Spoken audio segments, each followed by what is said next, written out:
Hello, in this video I will present our article Searching for Empathy, a Swedish study on designing for seniors. We co-authored the article with Alexandra Weilenmann, Olof Torgersson and Beata Jungselius. And in the article we reflect on the tools we used to design technology for seniors.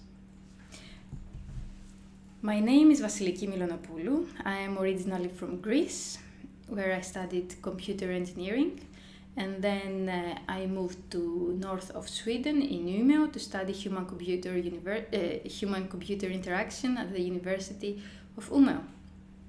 Later I moved further north in Oulu, Finland, where I studied to design technology for health and well-being at the University of Oulu.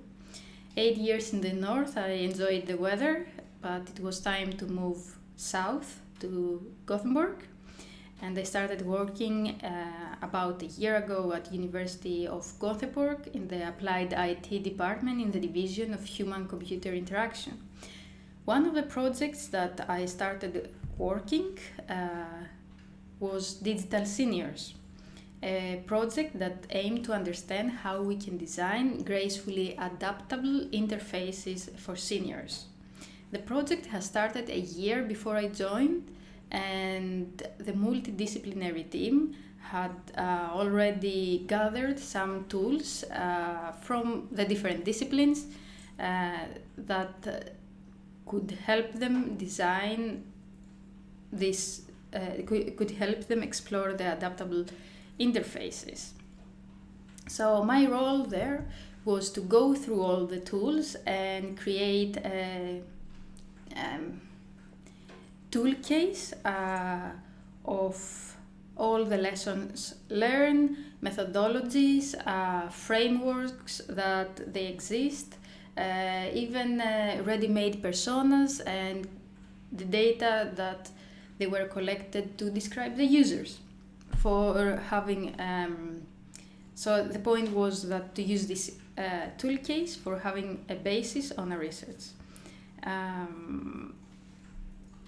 and this is what happened. So in me going through the articles, we figure out that there were two big categories: the design suggestions and considerations, that they were really specific from the guidance that seniors prefer to skip tasks. It's easier for them if the design is consistent, if the messages are clear to them, if there aren't any ambiguous affordances, and so on. To the detail that a senior would prefer a long menu on a cell phone instead of a menu with many levels. And the second category was the articles that they were proposing, profiling the user and describing the user. Most of them described the physical and the mental deterioration as we age, and they were occupied on how to help the users to get over these issues by using technology, how to communicate with family as well was an issue, especially in the social media studies. And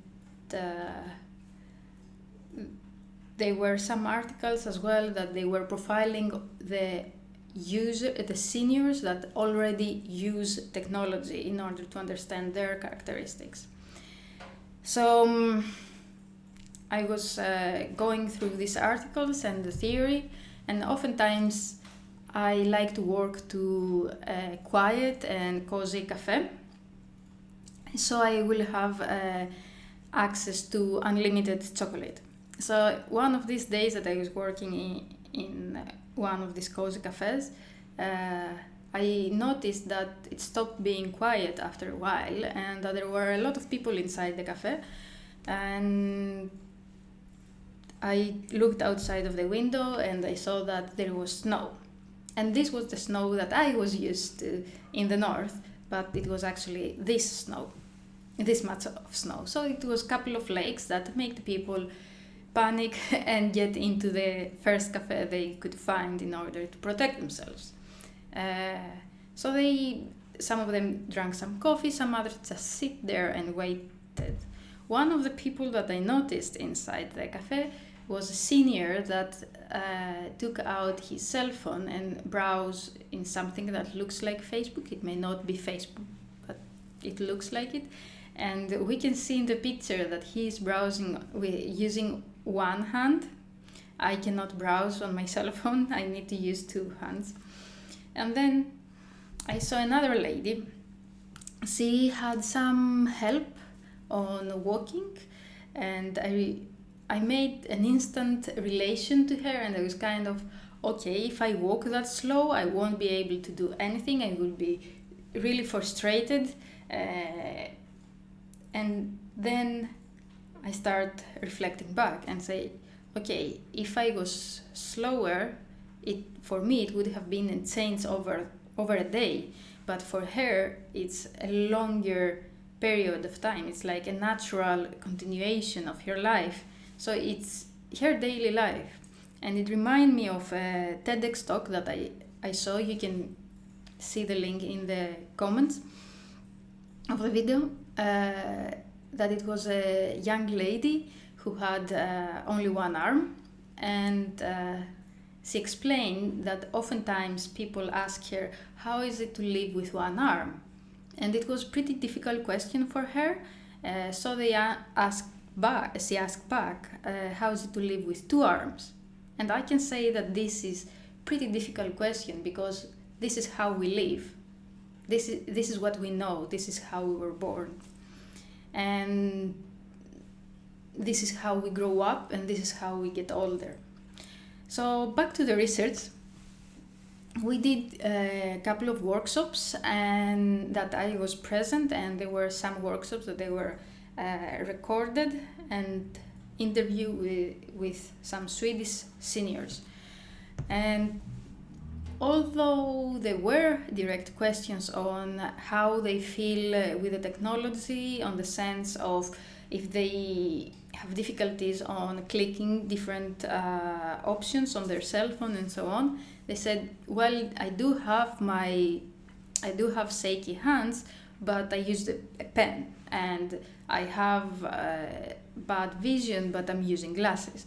So a part of this, they started asking in the workshops more details on their data. We realized that different people perceive information differently, and they cope with the amount of information in a different way. So there was nothing special that they were asking that it wouldn't have been for a casual user, like how my data will be used, who is watching my feed, how public or private my profile should be or could be. And questions like that oftentimes we don't really have an answer, especially when it comes to privacy. And based on this, I start reflecting again on the articles and the tools that we found that advise us to use consistency in design, to allow seniors to skip tasks, avoid computer jargon and be clear on the messages, and avoid ambiguous affordances, among other things. And I start thinking, these things we know since 90s from Nielsen's heuristics.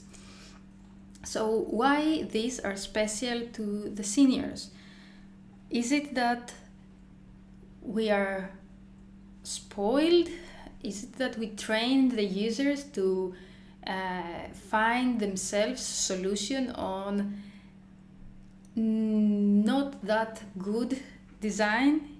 So they go around a bad design, find solutions and move on. And the users who cannot deal with inconsistencies in design or computer jargon we use excuses like, oh, they are too old, oh, they cannot perceive that much information, and so on. These questions I still have in my head, and it is in the article. You can read it later in detail. And later I start thinking about the user description and profiling. How did the articles say that the users were? The users were less capable of perceiving complicated information. They